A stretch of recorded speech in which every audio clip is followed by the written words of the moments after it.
वाली जिहड़ी लाइन मैं इत्थे ड्रॉ कीती है से इस जगह ते पहुंच गई, अपर कंट्रोल लिमिट तो उत्ते चल गई। मेरा ग्राफ जिहड़ा गलत ड्रॉ हो जाएगा, जिद्दां ही मेरा ग्राफ जिहड़ा गलत ड्रॉ होया उस लाइन तो उपर चले गया, तो मैं इमीडिएटली उसनूं रैक्टिफाई किया और दोबारा इनू लिमिट्स दे विच लैके आया। से मेरे इत्थे 2 वज गए सी, 2 बजे आ वाला डॉट जिहड़ा मैं इत्थे बनाया ये तो मैं विद इन रेंज वाला बनाया से इत्थे चले गया, लोअर लिमिट तो बाहर निकल गया। ਇਹਦਾ मतलब फिर मेरी गड़बड़ होगी प्रोसैस ਦੇ ਵਿੱਚ, फिर मैं मशीन ਨੂੰ सैट करांगा, सैट करके फिर दोबारा ਉਹਨੂੰ प्रोसैस ਦੇ ਵਿੱਚ ਲੈ ਕੇ ਕੰਟਰੋਲਸ ਦੇ ਵਿੱਚ ਲੈ ਕੇ प्रोसैस ਨੂੰ ਰਨ ਕਰਾਂਗੇ। ਇਸ ਤਰੀਕੇ ਦੇ ਨਾਲ ਕੰਟਰੋਲ ਚਾਰਟ ਦੇ ਉੱਤੇ ਕੰਮ ਕੀਤਾ ਜਾਂਦਾ ਬੱਚਿਓ। ਹੁਣ ਕੰਟਰੋਲ ਚਾਰਟ ਦੇ ਯੂਜ਼ਸ ਕੀ ਹੈਗੇ ਆ? ਕੰਟਰੋਲ ਚਾਰਟ ਨੂੰ ਆਪਾਂ स्टैटिस्टिकल प्रोसैस कंट्रोल चार्ट भी कहने हैं। किहड़े काम आंदा? To determine whether a process is stable or not. मैं पिछे गल कीती है जिहड़ी मेरी प्रोसैस हैगी आ वो स्टेबल हैगी आ जां नहीं हैगी आ। कंट्रोल दी प्रोसैस इन डिफाइन लिमिट्स, जिहड़ियां मैं अपर लिमिट ते लोअर लिमिट की गल कीती कि मेरा प्रोसैस उहदे विच चलदा पिया नहीं चलदा पिया। Helps in quality improvement. Obvious हैगा कि जिहड़े मेरा प्रोडक्ट हैगा विद इन लिमिट्स चलता पाया, अपर लिमिट और लोअर लिमिट के प्रोडक्ट तैयार होंदा पाया, अपने आप ही वो क्वालिटी इंप्रूवमेंट होएगी। ये कंट्रोल चार्ट के जिहड़े यूजेस सीगे। Next is check sheet. Check sheet नू ईजी डाटा कलैक्शन इहदा फंक्शन हैगा। चैक शीट एक तरह की एक्सेल शीट वगर असीं तैयार करते हैं। इहदे विच भी असीं रूट कॉज फाइंड आउट करते हैं। मैं थोड़ा जिहा लिया होया है, एक चार्ट तुहाडे लई बनाया होया, पहलां असीं डिस्कस कर लईए कि चैक शीट दे विच करना की है।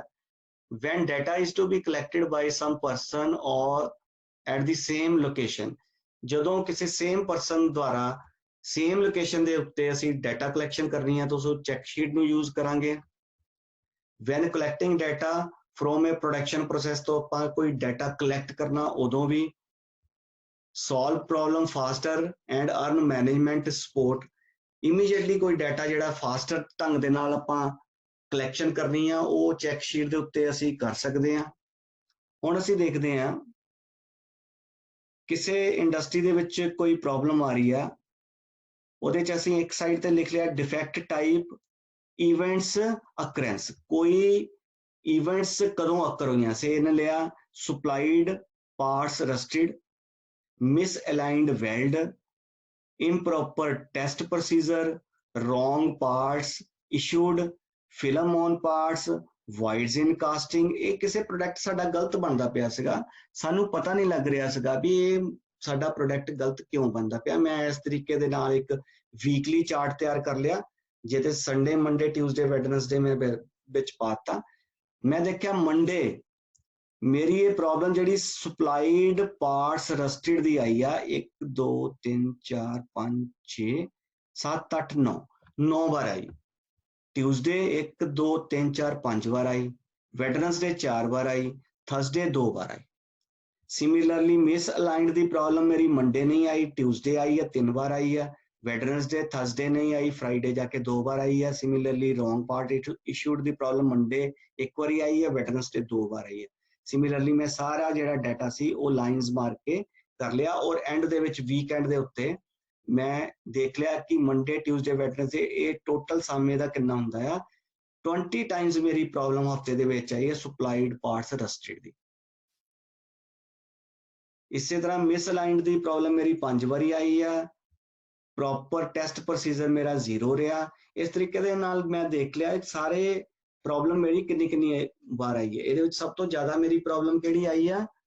सप्लाइड पार्ट्स रस्टेड दी प्रॉब्लम मेरी आई है। सो मैं इहदे ते अटैक करांगा, ये चीज नूं फाइंड आउट करांगा और इनू रिजोल्व करांगा। उस तो बाद मिस अलाइंड वेल्ड दी मेरी प्रॉब्लम आई सी, उस तो बाद मैं इनू रिजोल्व करांगा। सो इहदे नाल मैनू रूट कॉज पता लग गया कि सब तो वड्डा मेरा जिहड़ा कॉज हैगा प्रोडक्ट दे विच सप्लाइड पार्ट्स रस्टेड, जिहड़े पिछों पार्ट आ रहे हैं उही रस्टेड आ रहे हैं मेरे कोल, इस करके मैनू अगे जाके प्रॉब्लम आती है। इस तरीके दे नाल मैं चैक शीट दे उत्ते डाटा कलैक्शन करनी है। इस तो बाद आ गया जी हिस्टोग्राम। हिस्टोग्राम हैगा जदों मैं किसी चीज दी वेरीएबल्स दी फ्रीक्वेंसी नूं आपां देखना कितना ग्रुप वाइज ने। फंक्शन की हैगा इहदा indicate shape of distribution. It's a graph, bar graph showing a distribution of variables. किसी वेरीएबल्स ਨੂੰ ਇਹ ਡਿਸਕਸ ਕਰਦੇ ਨੇ। ਕਿਵੇਂ ਅਸੀਂ ਗੱਲ ਕਰਦੇ ਹਾਂ, ਸੇ ਅਸੀਂ ਕਿਸੇ ਕਲਾਸ ਦੇ ਵਿੱਚ ਕੋਈ ਹਾਈਟ ਮੈਜ਼ਰ ਕਰਨੀ ਹੈ, ਇੱਕ ਪਾਸੇ ਅਸੀਂ ਫ੍ਰੀਕੁਐਂਸੀ ਲੈ ਲਿਆ, ਦੂਸਰੇ ਪਾਸੇ ਅਸੀਂ ਇੱਧਰ ਹਾਰਡਨੈਸ ਲਿਖਿਆ, ਹਾਰਡਨੈਸ ਨੂੰ ਨਾਲ ਲਵੋ ਤੁਸੀਂ ਥੋੜੀ ਦੇਰ। ਦੋ ਚੀਜ਼ਾਂ ਨੂੰ ਆਪਾਂ ਆਪਸ ਦੇ ਵਿੱਚ ਕੰਪੇਅਰ ਕੀਤਾ, ਚਲੋ ਇਹਦੇ ਹਿਸਾਬ ਨਾਲ ਲੈ ਲੈਣੇ। ਇੱਕ ਪਾਸੇ ਅਸੀਂ ਫ੍ਰੀਕੁਐਂਸੀ ਲੈ ਲਿਆ, ਇੱਕ ਪਾਸੇ ਹਾਰਡਨੈਸ ਲੈ ਲਿਆ। ਕੋਈ ਪ੍ਰੋਡਕਟ ਆਪਾਂ ਤਿਆਰ ਕਰ ਲਏ, ਤਿਆਰ ਕਰਨ ਤੋਂ ਬਾਅਦ ਉਹਦੀ ਜਿਹੜੀ ਕੁਆਲਿਟੀ ਚੈੱਕ ਕੀਤੀ। ਅਸੀਂ ਅਲੱਗ-ਅਲੱਗ ਹਾਰਡਨੈਸ ਦਾ ਪ੍ਰੋਡਕਟ ਅਲੱਗ-ਅਲੱਗ ਜਗ੍ਹਾ ਤੇ ਸਟੈਕ ਕਰਨਾ ਸੀਗਾ।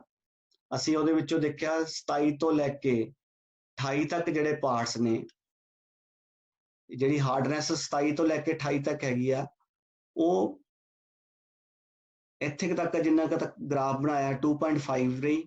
ਉਸ ਤੋਂ ਬਾਅਦ ਮੈਂ ਅਗਲਾ ਡਿਸਕਸ ਕੀਤਾ, ਅਗਲਾ ਫਾਈਂਡ ਆਊਟ ਕੀਤਾ, ਉਹਦੀ ਫ੍ਰੀਕੁਐਂਸੀ ਕੋਈ 3 ਦੇ ਆਸ-ਪਾਸ ਰਹਿ ਗਈ। ਫਿਰ ਇਹ 10 ਦੇ ਕੋਲ ਚਲ ਗਈ ਹਾਰਡਨੈਸ ਜਿਹੜੀ ਸੀਗੀ। 29 ਔਰ 30 ਹਾਰਡਨੈਸ ਜਿਹੜੀ ਆ 10 ਪਾਰਟਸ ਦੀ ਹੋ ਗਈ। ਉਸ ਤੋਂ ਬਾਅਦ 30 ਤੋਂ 31 ਤੋਂ ਲੈ ਕੇ ਜਿਹੜੀ ਮੇਰੀ ਹੈਗੀ ਆ ਉਹ 15 ਪਾਰਟਸ ਦੀ ਹਾਰਡਨੈਸ ਹੈਗੀ ਆ। ਇਸ ਤੋਂ ਬਾਅਦ 30 ਤੋਂ ਲੈ ਕੇ 32 ਤੱਕ ਜਿਹੜੀ ਮੇਰੀ ਹਾਰਡਨੈਸ ਹੈਗੀ ਆ ਉਹ 22 ਤੋਂ 22 ਤੱਕ ਹੈਗੀ ਆ।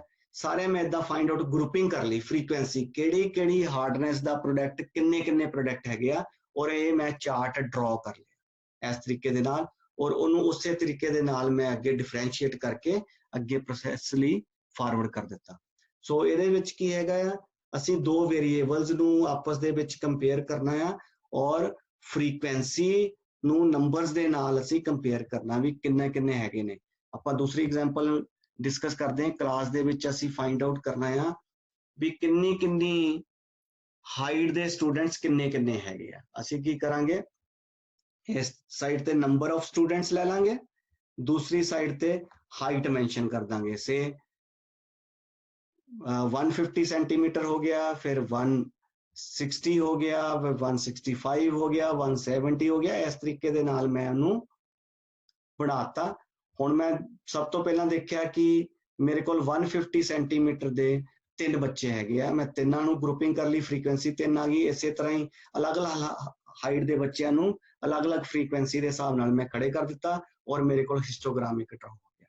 ਸੋ ਜਦੋਂ ਮੈਂ ਫ੍ਰੀਕੁਐਂਸੀ ਔਰ ਅਕਰੈਂਸ ਨੂੰ ਆਪਸ ਦੇ ਵਿੱਚ ਕੰਪੇਅਰ ਕਰਨਾ, ਉੱਥੇ ਮੈਂ ਹਿਸਟੋਗ੍ਰਾਮ ਨੂੰ ਯੂਜ਼ ਕਰਾਂਗਾ। Next is scatter diagram. ਦੋ ਵੈਲਿਊਜ਼ ਨੂੰ, ਦੋ ਨੂਮੈਰੀਕਲ ਵੈਲਿਊਜ਼ ਨੂੰ ਜਿਹੜੇ ਮੈਂ ਆਪਸ ਦੇ ਵਿੱਚ ਕੰਪੇਅਰ ਕਰਨਾ ਹੈ, ਤੇ ਉਦੋਂ ਮੈਂ ਸਕੈਟਰ ਡਾਇਗਰਾਮ ਨੂੰ ਯੂਜ਼ ਕਰਨਾ ਹੈ। ਇਸ ਤੋਂ ਬਾਅਦ ਆ ਗਿਆ ਜੀ ਸਟ੍ਰੈਟੀਫਿਕੇਸ਼ਨ, ਔਰ ਸਟ੍ਰੈਟੀਫਿਕੇਸ਼ਨ ਦਾ ਦੂਸਰਾ ਨਾਮ ਹੈਗਾ ਫਲੋ ਚਾਰਟ। ਇਹਦਾ ਫੰਕਸ਼ਨ ਹੈਗਾ ਇਫੈਕਟ ਆਫ ਡਿਸਕ੍ਰੀਟ ਕਾਜ਼ਸ। ਜਦੋਂ ਵੀ ਇਹਦਾ ਬੜੀ ਇੰਪੋਰਟੈਂਟ ਆ ਫਲੋ ਚਾਰਟ ਵੀ, ਜਦੋਂ ਅਸੀਂ ਕਿਸੇ ਇੰਡਸਟਰੀ ਦੇ ਵਿੱਚ ਕੰਮ ਕਰਨਾ ਆ ਤੇ ਜਿਹੜੇ ਉੱਥੇ ਪ੍ਰੋਸੀਜਰ ਹੁੰਦੇ ਆ ਬਹੁਤ ਜ਼ਿਆਦਾ ਡਿਫਾਈਨ ਹੋਣੇ ਚਾਹੀਦੇ ਆ। ਡਿਫਾਈਨ ਪ੍ਰੋਸੀਜਰ ਤੋਂ ਕੀ ਮਤਲਬ ਆ ਮੇਰਾ, ਜਿਹੜੇ ਸਾਰਿਆਂ ਨੂੰ ਸਮਝ ਲੱਗਦੇ। ਦੇਖੋ ਸਾਰੇ ਵਰਕਰ ਉੱਥੇ ਪੜ੍ਹੇ ਲਿਖੇ ਨਹੀਂ ਹੁੰਦੇ ਇੰਡਸਟਰੀ ਦੇ ਵਿੱਚ, ਸਾਰਿਆਂ ਦਾ ਕੰਮ ਕਰਨ ਦਾ ਤਰੀਕਾ ਔਰ ਸਮਝਣ ਦਾ ਤਰੀਕਾ ਵੀ ਅਲੱਗ-ਅਲੱਗ ਹੈਗਾ। ਇੱਕ ਹੁੰਦੇ ਕਿਸੇ ਕੰਮ ਕਰਨ ਨੂੰ ਜਿਹੜਾ ਵੀ ਪ੍ਰੋਸੀਜਰ ਅਸੀਂ ਡਿਫਾਈਨ ਕੀਤਾ ਉਹਨੂੰ ਲਿਖਤੀ ਰੂਪ ਦੇ ਵਿੱਚ ਕਿਤੇ ਡਿਸਪਲੇ ਕਰ ਦਿੱਤਾ ਜਾਵੇ। ਪਰ ਲਿਖਤੀ ਰੂਪ ਦੇ ਵਿੱਚ ਅਸੀਂ ਕਿਸੇ ਪ੍ਰੋਸੀਜਰ ਨੂੰ ਜਦੋਂ ਡਿਸਪਲੇ ਕਰਦੇ ਹਾਂ ਤੇ ਉਹ ਜ਼ਰੂਰੀ ਨਹੀਂ ਹੈ ਕਿ ਸਾਰਿਆਂ ਦੇ ਸਮਝ ਆ ਜਾਵੇ। ਇਸ ਕਰਕੇ ਅਸੀਂ ਜਦੋਂ ਵੀ ਕੋਈ ਪ੍ਰੋਸੀਜਰ ਕਿਤੇ ਕਿਸੇ ਨੂੰ ਸਮਝਾਉਣਾ ਆ ਇੰਡਸਟਰੀ ਦੇ ਵਿੱਚ, ਉਹ ਜ਼ਿਆਦਾਤਰ ਸਮਝਾਇਆ ਜਾਂਦਾ ਆ ਸਿੰਬੋਲਿਕ ਰਿਪਰੈਜ਼ੈਂਟੇਸ਼ਨ, ਸਿੰਬਲਸ ਦੇ ਨਾਲ ਮੈਂ ਸਮਝਾਵਾਂਗਾ, ਔਰ ਸਿੰਬਲ ਦੇ ਨਾਲ ਹੀ ਮੈਂ ਪ੍ਰੋਸੀਜਰ ਕਿਸੇ ਜਗ੍ਹਾ ਤੇ ਲਗਾ ਦਾਂਗਾ। ਜਿਵੇਂ ਆ ਮੈਂ ਬਣਾਇਆ ਹੋਇਆ, ਇਹਦੇ ਵਿੱਚ ਵੇਰੀਅਸ ਸਿੰਬਲਸ ਅਸੀਂ ਫਲੋ ਚਾਰਟ ਦੇ ਵਿੱਚ ਯੂਜ਼ ਕਰਦੇ ਹਾਂ ਤਾਂ ਜੋ ਈਜ਼ੀਲੀ ਸਾਰਿਆਂ ਨੂੰ ਉਹ ਪ੍ਰੋਸੀਜਰ ਮਸ਼ੀਨ ਚਲਾਉਣ ਦਾ ਸਮਝ ਆ ਜਾਵੇ। ਅੱਗੇ ਜਾ ਕੇ ਇਹਨੂੰ ਡਿਸਕਸ ਕਰਦੇ, ਥੋੜਾ ਜਿਹਾ ਇੱਧਰ ਦੇਖ ਲਈਏ ਪਹਿਲਾਂ। It is represented in the farm of symbol. Symbol ਦੇ ਵਿੱਚ ਆ ਜਿਵੇਂ ਰੈਕਟੈਂਗਲ ਬਣਿਆ ਹੋਇਆ, ਇਹ ਦੂਸਰੀ ਸ਼ੇਪ ਦੇ ਵਿੱਚ ਬਣਿਆ ਹੋਇਆ, ਇਹ ਫਿਰ ਰੈਕਟੈਂਗਲ ਹੋ ਗਿਆ। ਇਸ ਤਰ੍ਹਾਂ ਇਸ ਤੋਂ ਇਲਾਵਾ ਵੀ ਕਈ ਸ਼ੇਪਸ ਫਲੋ ਚਾਰਟ ਦੇ ਵਿੱਚ ਯੂਜ਼ ਕੀਤੀਆਂ ਜਾਂਦੀਆਂ। ਵੈਨ ਪ੍ਰੋਸੈਸਿਸ ਆਰ ਕੰਪਲੈਕਸ, ਜਿਹੜੇ ਪ੍ਰੋਸੈਸਿਸ ਕੰਪਲੈਕਸ ਹੋਣ ਉਦੋਂ ਇਦਾਂ ਦਾ ਪ੍ਰੋਸੀਜਰ ਦੇ ਨਾਲ ਫਲੋ ਚਾਰਟ ਦੇ ਨਾਲ ਸਾਰਿਆਂ ਨੂੰ ਪ੍ਰੋਸੀਜਰ ਸਮਝਾਇਆ ਜਾਂਦਾ। ਪਲਾਨਿੰਗ ਏ ਨਿਊ ਪ੍ਰੋਜੈਕਟ, ਜਦੋਂ ਮੈਂ ਨਿਊ ਪ੍ਰੋਜੈਕਟ ਕੋਈ ਪਲਾਨ ਕਰਨਾ ਹੈ ਉਦੋਂ ਵੀ ਮੈਂ ਇਹਨੂੰ ਯੂਜ਼ ਕਰਾਂਗਾ। ਡਾਕੂਮੈਂਟਿੰਗ ਇਹ ਪ੍ਰੋਸੈਸ ਕਿਸੇ ਪ੍ਰੋਸੈਸ ਨੂੰ ਮੈਂ ਡਾਕੂਮੈਂਟ ਦੇ ਰੂਪ ਦੇ ਵਿੱਚ ਲੈ ਕੇ ਜਾਣਾ, ਮਾਡਲਿੰਗ ਇਹ ਬਿਜ਼ਨਸ ਪ੍ਰੋਸੈਸ, ਇਹ ਸਾਰੇ ਇਹਦੇ ਯੂਜ਼ਸ ਨੇ ਸਟਾਰਟੀਫਿਕੇਸ਼ਨ ਦੇ। ਸੋ ਆਪਾਂ ਇੱਧਰ ਦੇਖੀਏ, ਇੱਕ ਆਪਾਂ ਪ੍ਰੋਸੀਜਰ ਡਿਫਾਈਨ ਕਰ ਦਿੱਤਾ ਸਿੰਬਲ ਦੇ ਵਿੱਚ, lamp does not work, electrical ਦਾ ਕੋਈ ਲੈਂਪ ਨਹੀਂ ਚੱਲਦਾ ਪਿਆ, ਕੀ ਉਹ ਲੈਂਪ ਪਲੱਗਡ ਇਨ ਹੈਗਾ, ਸਭ ਤੋਂ ਪਹਿਲਾਂ ਮੈਂ ਚੈੱਕ ਕਰਾਂਗਾ, ਇਹ ਤਾਂ ਯੈਸ ਹੈਗਾ, ਫਿਰ ਮੈਂ ਅੱਗੇ ਚਲੇ ਜਾਵਾਂਗਾ ਕਿ ਜੇ ਪਲੱਗਡ ਇਨ ਹੈਗਾ ਤੇ ਦੇਖਾਂ ਮੈਂ ਬਲਬ ਜਿਹੜਾ ਮੇਰਾ ਬੰਦ ਤਾਂ ਨਹੀਂ ਹੋ ਗਿਆ, ਜਲ ਤਾਂ ਨਹੀਂ ਗਿਆ, ਜੇ ਇੱਥੇ ਹੋ ਗਿਆ ਤਾਂ ਫਿਰ ਮੈਂ ਉਸ ਤੋਂ ਬਾਅਦ ਉਹਦੀ ਰਿਪੇਅਰ ਕਰਾਂਗਾ। ਸੇ ਲੈਂਪ ਪਲੱਗਡ ਇਨ ਦੀ ਮੈਂ ਗੱਲ ਕਰਦਾ ਪਿਆ ਸੀ, ਲੈਂਪ ਪਲੱਗਡ ਇਨ ਜਿਹੜੇ ਮੈਂ ਗੱਲ ਕੀਤੀ ਯੈਸ ਹੈਗਾ, ਫਿਰ ਤਾਂ ਮੈਂ ਸਿੱਧੇ ਤੌਰ ਤੇ ਚੱਲ ਪਿਆ। ਜੇ ਲੈਂਪ ਪਲੱਗਡ ਇਨ ਨਹੀਂ ਹੈਗਾ ਤਾਂ ਮੈਂ ਇਸ ਸਾਈਡ ਤੇ ਚਲੇ ਗਿਆ, ਰਾਈਟ ਸਾਈਡ ਤੇ, ਉੱਥੇ ਮੈਂ ਅੱਗੇ ਪ੍ਰੋਸੀਜਰ ਮੈਂਸ਼ਨ ਕਰ ਦਿੱਤਾ, ਪਲੱਗ ਇਨ ਲੈਂਪ, ਪਹਿਲਾਂ ਪਲੱਗ ਲਗਾਓ, ਇਹ ਯੈਸ ਹੈਗਾ, ਮੈਂ ਅੱਗੇ ਚਲ ਗਿਆ, ਪਲੱਗ ਬਰਨਡ ਆਊਟ, ये प्लग बर्नड आउट हैगा ते उत्थे मैं प्रोसीजर च डिफाइन कर दिता रिप्लेस बल्ब। और सो जिहड़ा भी नो आंदा पिया मैं नैक्सट प्रोसीजर जां नैक्सट कमांड मैं इधरली साइड ते राइट साइड ते लिख दित्तियां और उत्थे मैं मैंशन कर दिता। सो इस तरीके दे नाल मैं स्टार्टिफिकेशन ते काम करांगा।